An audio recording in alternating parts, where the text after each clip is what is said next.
Welcome to Shoe Leather Faith. My name's Robert McMillan, and we're dealing with the blended family. And as I've said in the last couple of sessions, the blended family is a better term, I believe, than the word step-parent or step-family. We're looking at a theocentric, not a family-centric approach to establishing a family. What can God do for the brokenhearted? Because in any blended family, there's broken hearts. The children are brokenhearted because they know their parents are not going to get back together now that there's a second marriage. One or both of the parents in the new blended family have gone through a divorce, and there's been broken hearts there. So what can God do for the brokenhearted? Well, it's fairly simple, and He's very clear about it. One, God can heal it. Psalm 147:3, He heals the brokenhearted and binds up their wounds. In Isaiah 61:1, it says He heals the brokenhearted. So God is in the healing business. In Exodus 22, verse 22 and 23, it says, You shall not afflict any widow. And remember, when we're dealing with the issue of the single parent, I see the single parent to be treated as a widow, biblically speaking. You shall not afflict any widow or fatherless child. If you afflict them in any way, and they cry out at all to me, I will surely hear their cry. So God is attuned to them. In Deuteronomy 10:18, He says He administers justice for the fatherless and the widow, and He loves the stranger. So God cares for the brokenhearted, people who are struggling with maybe a mess that they made themselves, but they're still struggling. And when they call out to God, when they reach out to God, He hears and He helps. Now let's move now to how to build a good relationship with stepchildren in a blended family. One, you accept your child just as he is. In Romans 5:8 it says, But God demonstrates His own love toward us, in that while we were still sinners, Christ died for us. What does that mean? Well, I'll tell you what that means. That means that God accepts us just the way we are when He saves us. He doesn't leave us in that condition, but He accepts us that way on day one. We need to accept our stepchildren the same way. If it's good enough for God accepting us, it should be good enough for us accepting our stepchildren.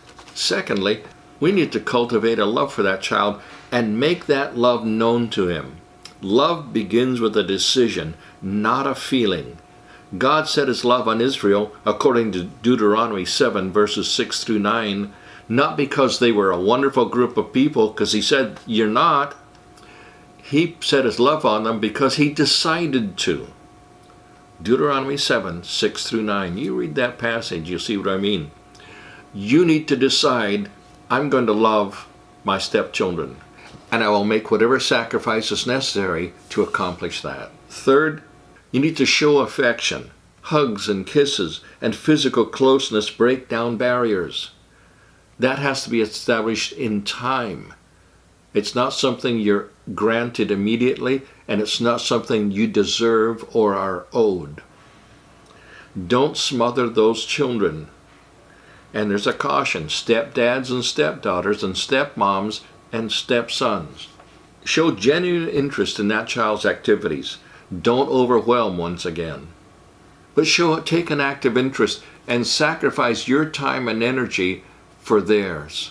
Display an interest in your child's school performance. Everybody loves an attaboy.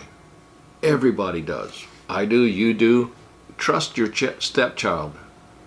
In 1 Corinthians 13:7 it says, Love bears all things, believes all things, hopes all things, endures all things. Do you really love that stepchild?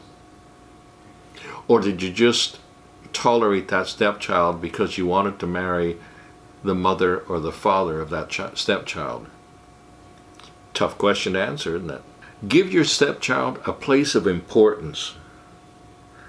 You can never say, I took you because I wanted your mom, or I took you because I wanted your dad. Help your stepchild meet the expectations of his biological parents. They had expectations of that child before the divorce and before you came on the scene. Help your stepchild meet those expectations. And finally, be affectionately firm and consistent in discipline. You don't have a right off the bat to discipline that child. You're going to destroy your blended family. But as you become involved and you become better connected and you've got a good coalition with your present spouse, you can establish some rules by which you can help with discipline. That's all I have for right now, but next time we're going to go into some rules for step families. 10 steps. So I hope you'll join me then.